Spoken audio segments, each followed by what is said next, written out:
a remarkable sort of measure of how the world has turned, that a nostalgic product of apartheid South Africa, Elon Musk, whose grandparents moved there after the Second World War. They were in the Canadian Nazi Party, his maternal grandparents.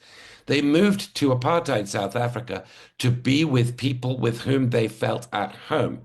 A family legacy that he's not repudiated, that his mother very much carries on. If you've sort of caught her at all on TV, she turns up both sides of the Atlantic. She's a alt-right sort of unapologetic exponent of what her son is also pushing, and his algorithm is also promoting on his social media site.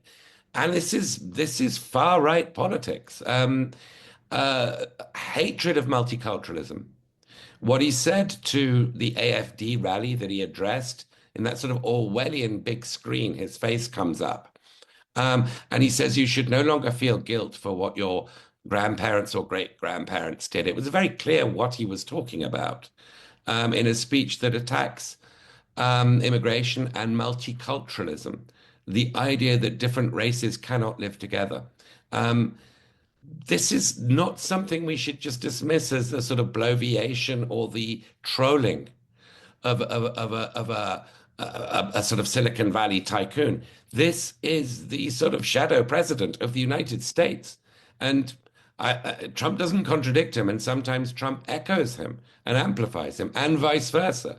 This is, I cannot stress the newness of this and the ominous. So the tone of menace to this is very real.